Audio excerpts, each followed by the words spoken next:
About 6 months after I got out of high school, I had my first actual relationship, and it lasted for 6 months.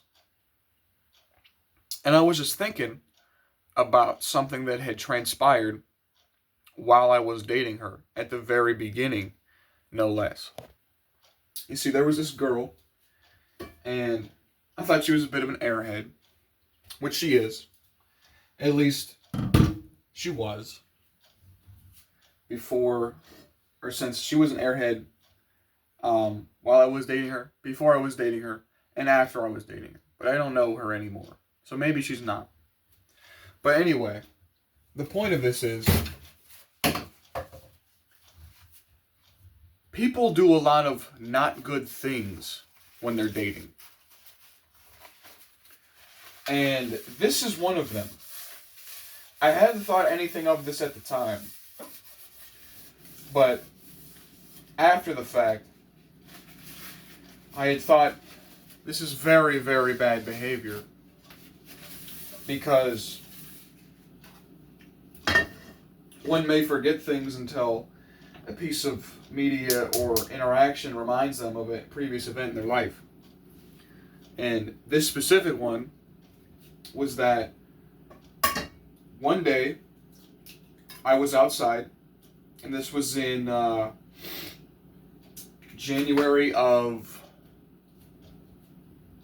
December of 2023.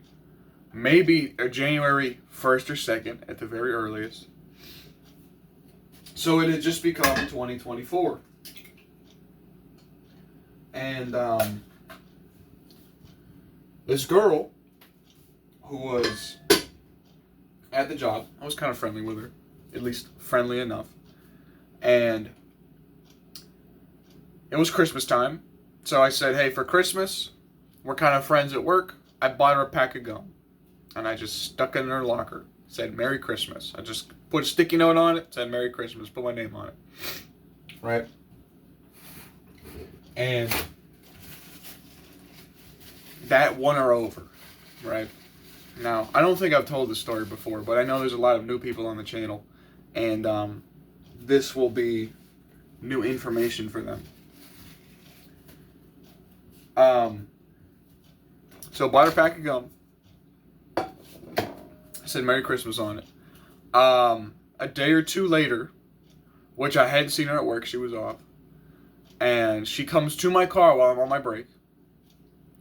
And she says to me, she knew I didn't have a cell phone at the time. She knew I didn't have a cell phone.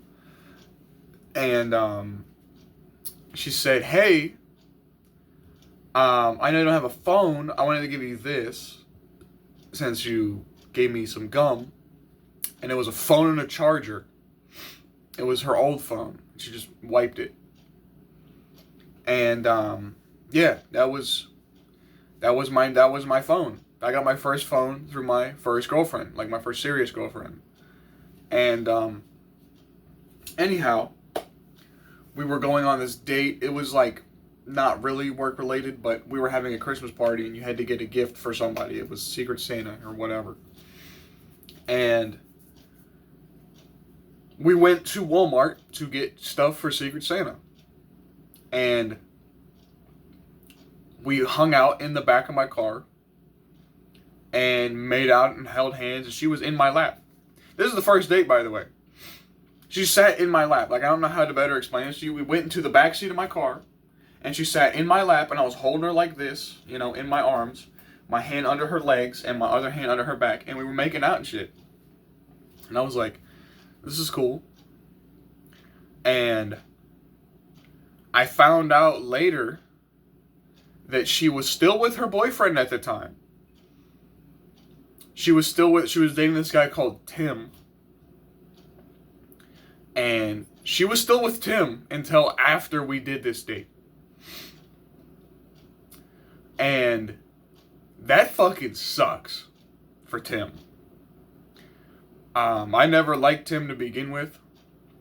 And she fell out of faith with Tim because he was a bisexual and she was a Christian.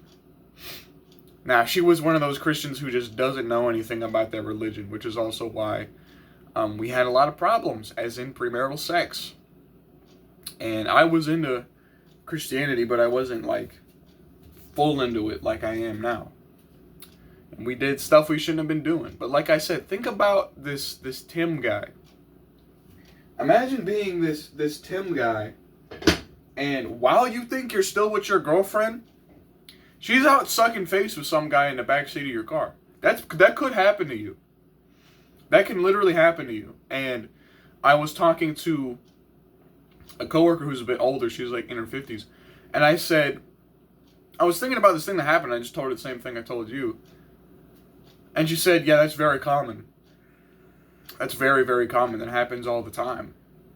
And I said, that's terrible. She said, I'm not disagreeing with you, but it's true. That happens constantly. She said, and I'm not even joking you, she said, women don't ever leave a man for nothing and be single. Women don't ever do that. This is an older woman, mind you. She knows this shit. And people my age say this doesn't happen. This lady has lived twice my lifespan almost. I'm 21, she's 50-something.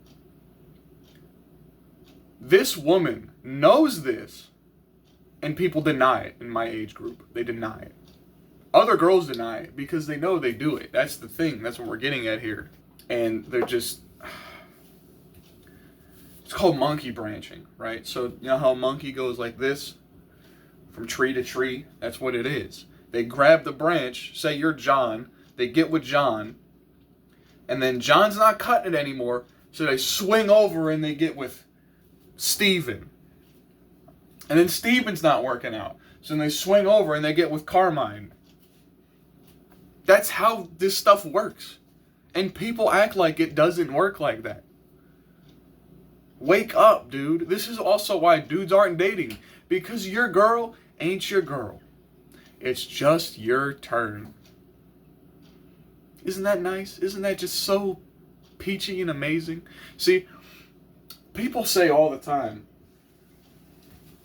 I gotta take my eggs out of here, hold on. People say all the time that men have to work way harder to get a woman than their grandfather had to work to get their grandmother. And their grandmother was 10 times, tenfold, the woman that your girlfriend is today. Does that make sense? I hope it does. Basically, in even simpler terms, the girl you're trying to get, you're going to have to work much harder for, right?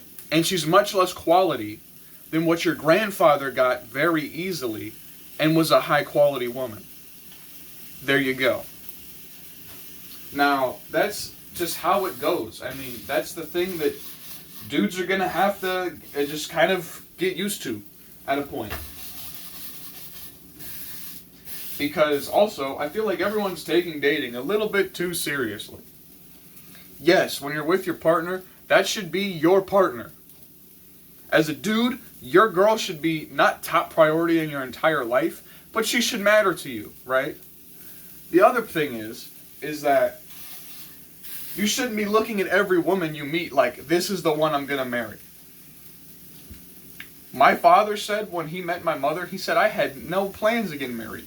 I never thought I was going to get married. I never thought I was going to have children.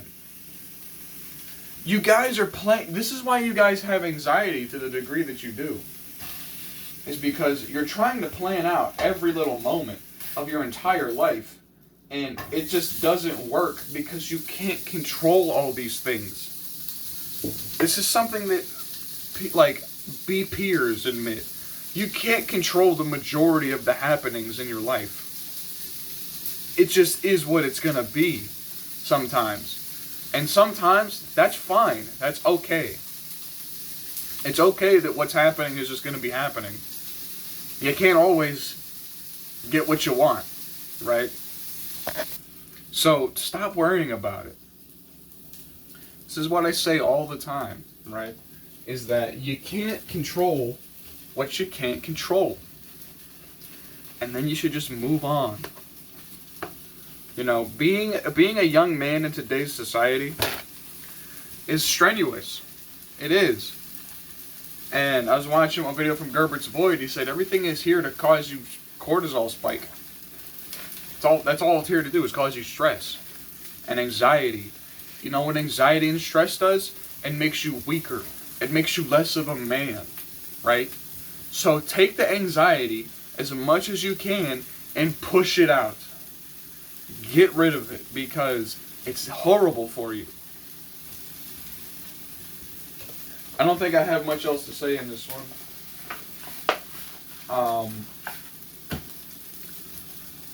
Just thank God we're here. Thank God for this opportunity. Yeah, that's what we're doing. Take care. God bless. See you in the next one.